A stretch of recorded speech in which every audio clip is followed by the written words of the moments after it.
Man, oh man, there has been so much today, and I truly don't know where to start. So I'm just going to make sure that we start off with a few facts.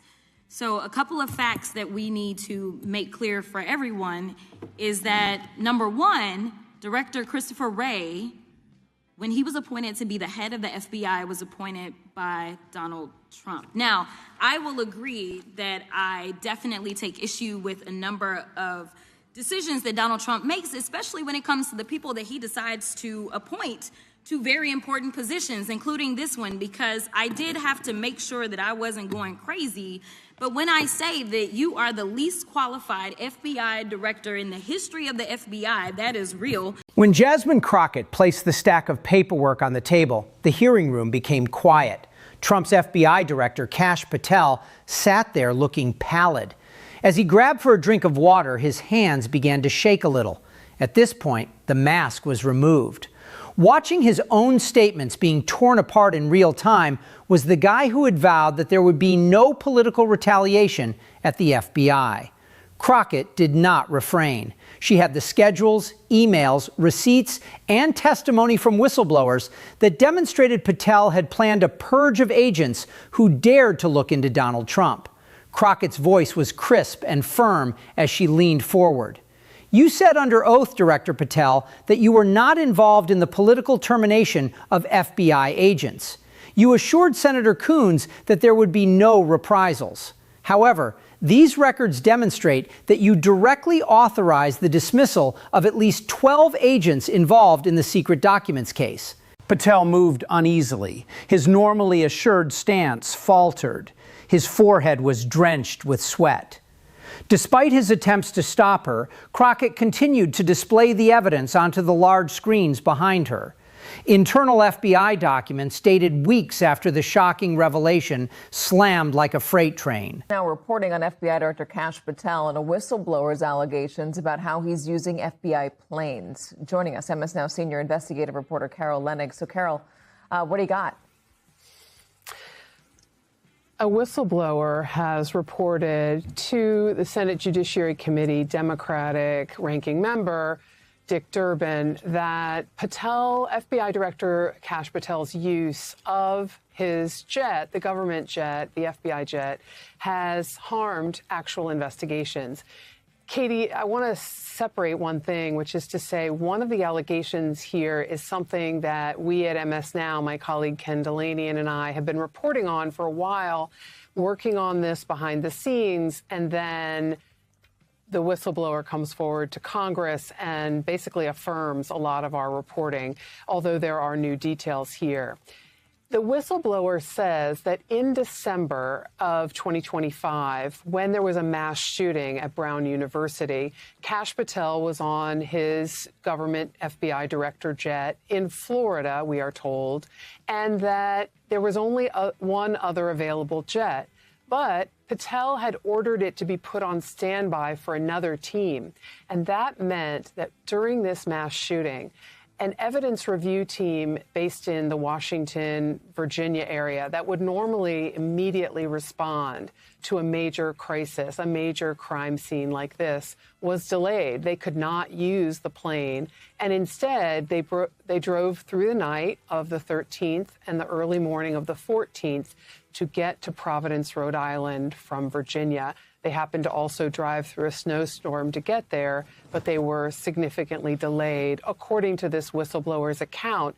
And by the way, also according to multiple sources that spoke to Ken and to me.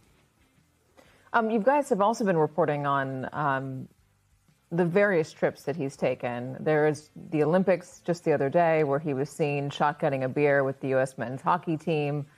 But there's also been a number of trips to Nashville to see his girlfriend and the like. How has this agency responded to that, especially, as you very well know, Carol, Kash Patel himself was critical of Christopher Wray for using an FBI jet when he was FBI director? That's right.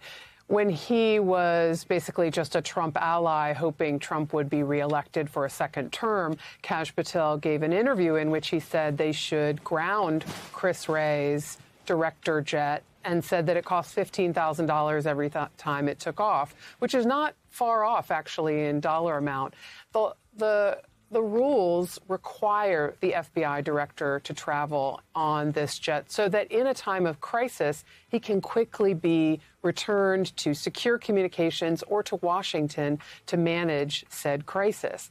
The issue inside, and this goes to your first question, Katie, the issue is that inside the FBI, agents and operatives are growing increasingly frustrated and, frankly, disdainful of how the director is choosing to use the jet. Whether it's for personal or for business reasons, his choices of where to fly, when, is having an impact, in their view, on the actual mission. And now Senator Dick Durbin has released a letter, which we obtained a copy of today, in which he's asking the Inspector General. With comments like Mar-a-Lago probe and January 6th connections marked in red, Patel assumed office and named agents by name.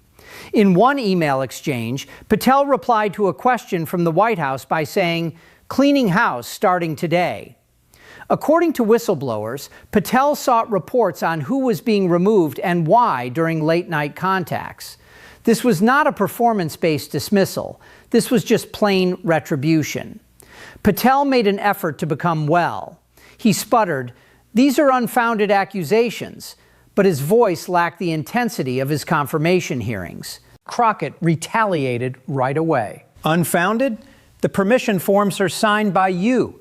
The chain of command demonstrates that you expedited these terminations by circumventing conventional processes. There were murmurs in the room. Reporters scrawled frantically. As the director clearly sobbed in front of the cameras, Patel's assistants were terrified and passed notes back and forth. There was more than one hearing. After months of obstruction, this was the result. Patel had assured the Senate that the FBI would not become politicized. He pledged to safeguard the agents. He said that he was unrelated to any purges. All of those assertions were refuted by Crockett's evidence. The records demonstrated that he was in direct contact with Stephen Miller's team over the targeting of certain investigators, the same investigators who had discovered the damning video of Donald Trump talking about sensitive data that he knew he was no longer able to declassify. As Crockett went to the Epstein files, the breakdown became more severe. Patel has informed Congress and courts on many occasions that their dissemination was prohibited by sealed orders. Crockett produced court documents demonstrating the absence of such directives. Director Patel, you lied to a federal court. You said that there were no legal obstacles. Patel's cheeks became red. He constantly wiped his forehead. His responses started to ramble. He cited continuing studies and legal guidance, but the harm was already done. The committee saw the inconsistencies. The public was seeing the whole event in real time. Consider the implications of this.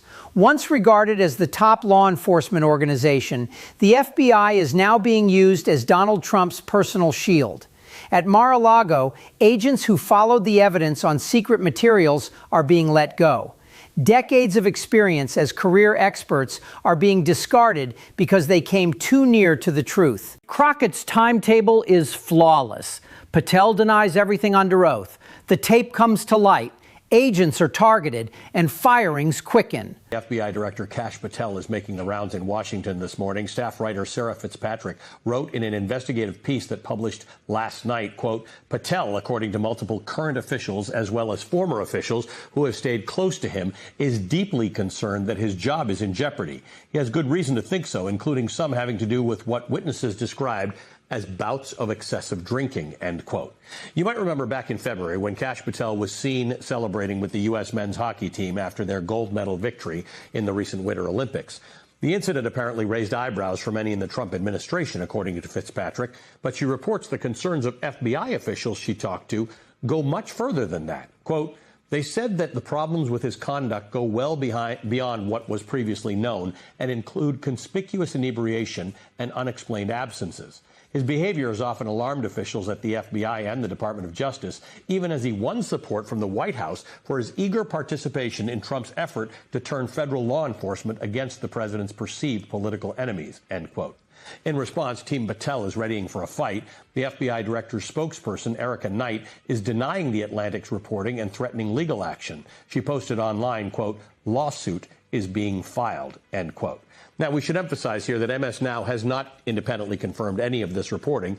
Fitzpatrick writes that the implication of Patel's conduct for the FBI, America's premier law enforcement agency, are huge. Quote, "Some at the FBI are concerned that Patel's behavior has left the country more vulnerable. One former senior intelligence official told me that there's a lack of experience at FBI headquarters and that the turnover rate is high in field offices because of both voluntary departures and Patel-ordered purges. The result is an FBI workforce being asked to accomplish more with fewer resources and with less direction from the top," end quote. The Atlantic's Sarah Fitzpatrick joins me now. Sarah, welcome to the show. Nice to see you. Nice to see you. Sarah, I want to touch on that last point first. So I was just talking to David Rode about the situation in Iran. That's actually central to a lot of this. There have been a number of Iran experts at the FBI who were let go. Kash Patel was asked about this at Congress. He said that it was about an unrelated matter, but they're sort of weak on that front. And America is at war with an adversary that does actually have proven capabilities to cause trouble in America. Absolutely. I think that is the center of this reporting, the through line of the reporting, and why I was able to kind of have this pattern documented at so many different levels, not just within the FBI, but outside of it, other national security agencies. This is a government-wide alarm that people are trying to sound because, again, they feel that the stakes right now are so high, particularly relevant to the threats that are coming from Iran, but also other actors that may sense this moment of weakness for the United States and take advantage of that. So yes, that is the key point, the key fear that underlines this story, and that I hear from everyone I talk to almost on a daily basis. So, I want to separate the two issues because one may agree or disagree with the fact that he may be drinking. That's separate from the operational issues that a lot of people spoke to you about that were concerns. You write on multiple occasions in the past year, members of his security detail had difficulty waking Patel because he was seemingly intoxicated, according to information supplied to Justice Department and White House officials. A request for quote, breaching equipment, end quote, normally used by SWAT and hostage rescue teams to quickly gain entry into buildings, was made last year because Patel had been unreachable behind locked doors, according to multiple people familiar with the request. I quote this, Sarah, because this isn't a discussion about... Then the paperwork appeared, demonstrating that he was in charge of everything. One testimony of a whistleblower that was read aloud was especially heartbreaking. A senior analyst recounted being summoned to Patel's office and informed that he was a liability due to his work on the Trump case. Only a few days after appearing before a grand jury, another agent got termination papers claiming vague behavior breaches. The pattern was clear: penalize the investigators, shield the president. With his shoulders slumped and the collapse complete, Patel sat there as Crockett read the quotes. This links directly to the wider picture. In Mississippi, Democrats defeated Republican attempts to restrict voting rights by winning a historic Senate seat in a new majority black district. Voters continue to cast ballots, notwithstanding the Supreme Court's weakening of the Voting Rights Act. The flip side of the strategy, using the FBI to stifle criticism and shield Trump from responsibility, is now revealed by this hearing. Today's collapse of Patel demonstrates how brittle such approach is in the face of concrete proof. Crockett put more pressure on the tape of the secret materials, the one in which the jury gasped and Trump's voice filled the courtroom. Among the first people Patel targeted were the agents involved in that case. "Director, is that a coincidence?" inquired Crockett. Patel didn't have a suitable response. The committee didn't believe him when he muttered something about mission criteria. The records in front of them contradicted his previous statement, which was being read back to him line by line and promise after promise. The moment's weight was felt throughout the room. This was not a discussion of abstract policy. This was the FBI chief being held accountable for using the organization as a political tool. At one point, as Patel attempted to justify the firings, his voice broke. He responded, "They broke their pledge." Crockett retorted with the agent's records, which included years of service, promotions, and excellent reviews. The only thing they didn't do well was handle situations involving Trump. Crockett wasted no time. She presented papers, internal memos, time-stamped correspondence, and sworn affidavits from whistleblowers that clearly refuted all of Patel's testimony. Retaliation against FBI agents who had looked into Donald Trump's secret materials case was evident in the evidence. Law-abiding agents, agents who performed their duties. They had been eliminated under Patel's supervision, one by one. Additionally, the timing is quite incriminating. With a voice that sliced like a dagger through the tension, Crockett remarked, "You told this committee there would be no retribution. You sat right there and swore to Senator Coons that no FBI employee would face." Drink more, drink less. It's a specific example of we needed to get Kash Patel and we couldn't get him. It's a specific example of the alarm, the concern by people within the FBI that this could be a major, major problem in the future, and that there needed to be an elevated level of resources beyond what is normal. And I think it's really important to note that this request, I think, just set off alarm bells, and it speaks to just how well known this problem was, that it required, that this request went in and was sent up above. So yes, exactly. It is a sign of, again, his colleagues and others in the national security establishment who are fearful that this conduct could place American citizens and members of the FBI in danger. What was interesting was how you started the article, in which you say, on Friday, April the 10th, as FBI Director Kash Patel was preparing to leave work for the weekend, he struggled to log into an internal computer system. He quickly became convinced that he had been locked out, and he panicked, frantically calling aides and allies to announce that he had been fired by the White House, according to 9 people familiar with his outreach. He had not been fired. The access problem, 2 people familiar with the matter said, appears to have been a technical error, and it was quickly resolved. This is interesting because there is a through line in your story about the fact that, first of all, if drinking is an issue, this is not, Donald Trump's not a drinker and doesn't tend to like that sort of thing. But you're implying that Kash Patel has some sense that he's on thin ice. Absolutely. I mean, I think he is openly acknowledging that to people that he knows, people that he's speaking to, and people in the White House are openly acknowledging that as well. So I think that this is not...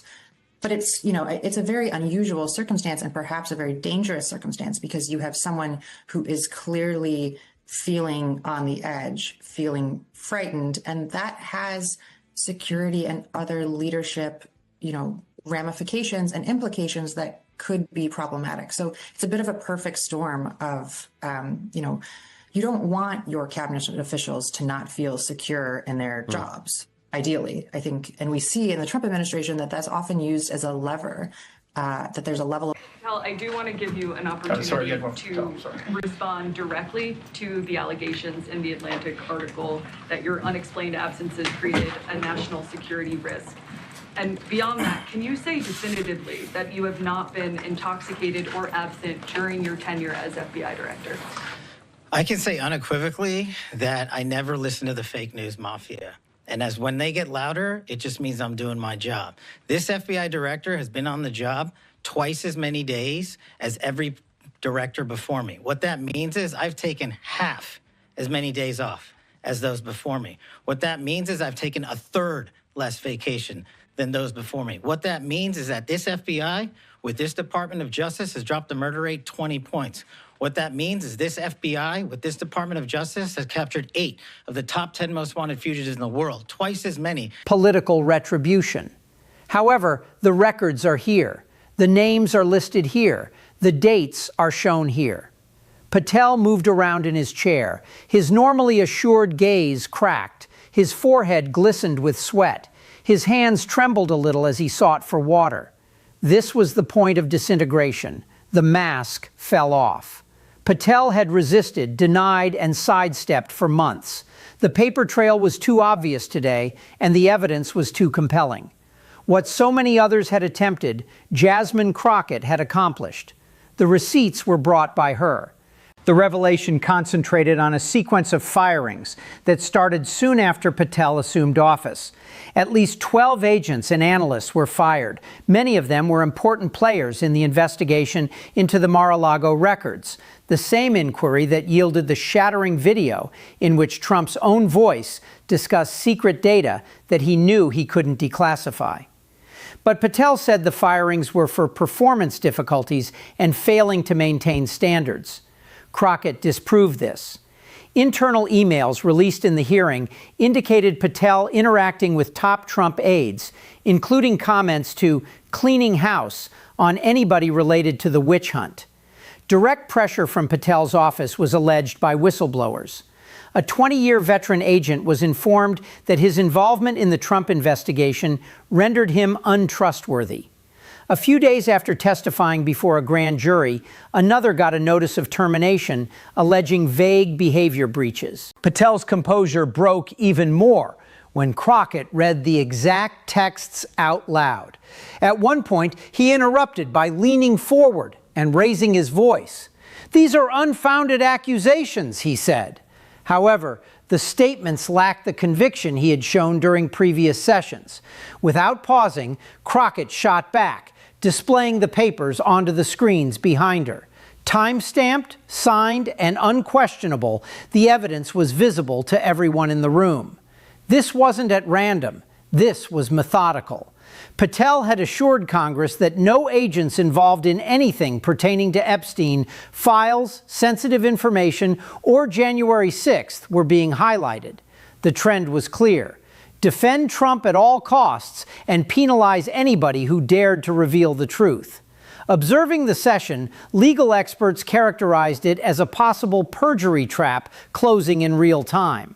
Patel had previously said in court that there were no instances of retaliatory terminations. The records demonstrated his direct involvement.